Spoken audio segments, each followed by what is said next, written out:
Today's story is called Mr. Duck Means Business, and it's written by Tammi Sauer and illustrated by Jeffrey Mack. If you are the author, do you write the words? Draw the pictures. You write the words. If you are the illustrator, do you draw the pictures or do you write the words? Mr. Duck Means Business. Mr. Duck lived by himself at the pond, and each day he followed a tight schedule. These signs say no trespassing, don't even think about it, duck crossing, and that is all. No visitors welcome, keep off the grass. Mr. Duck doesn't seem too friendly, does he? From 6 o'clock in the morning until 7, he would stretch his wings. From 7 o'clock until 8, he would fluff his feathers. At precisely 8:01, he would glide across the water perfectly still. "Ah," said Mr. Duck, "it's so peaceful, so quiet. I have everything I need." Day after day, week after week, year after year, everything was the same. And Mr. Duck was very happy. Then, especially one hot summer day, Mr. Duck had just begun his morning gliding when he saw a pig. "Look out below! Oink, oink, splash! Here he comes. He's coming in the water."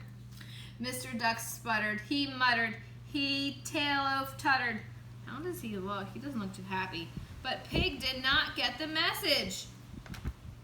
Mr. Duck was all set to give Pig a strongly worded speech regarding private property when, "Well, there you are," said Cow. "Let's see your moves," called Pig. "Jump in."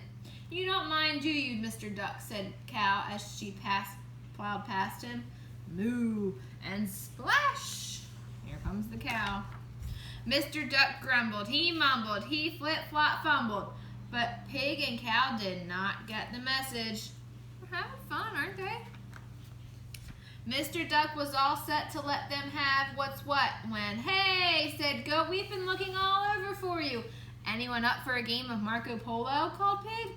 "Last one in's a rotten egg," cheeped the chick. "Come on, Mr. Duck," said Cow, "you are it." Just want to play a game, don't they? Mr. Duck's being grumpy. The water got wild, the scenery got crowded, and the peace and quiet, it was gone. I don't think Mr. Duck's happy. Mr. Duck tapped, he flapped, and he totally snapped. Quack! And somebody got the message. "Perhaps we've overstayed our welcome," said Chick. "Oh," said the other animals. "Out, out, out, out of this pond. This is my pond," cried Mr. Duck. "This time I mean business." "So sorry. My apologies. Goodbye for good," said Mr. Duck. "Sorry to have bothered you," said Chick, "but thanks for letting us swim in your pond." Alone at last, Mr. Duck returned to his routine. He stretched his wings. There was no splashy belly flopping, and he fluffed his feathers. There was no annoying water ballet. He glided across perfectly still water, and there was certainly no rowdy round of Marco Polo. "Ah," said Mr. Duck, "it's so peaceful and so quiet, and that is just the way I like it." On Monday, quiet.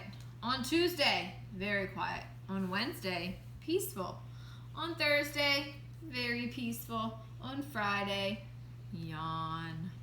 On Saturday, Mr. Duck twiddled his feathers peacefully and quietly, of course. And on Sunday, how does he look? Does he look like he's having fun, like he did in the beginning of the story? He looks kind of sad, doesn't he, and bored? Do you think he misses his friends? On Saturday, Mr. Duck had a plan. Do you think he's going to write? These days, Mr. Duck still loved to stretch at 6, and he still loved to fluff his feathers at 7. He still loved to glide across the perfectly still water at precisely 8:01. But sometimes life calls for a little noise. The sign says, "Welcome noise from 2 to 4 p.m., especially with friends." The end. I hope you liked that story. Bye!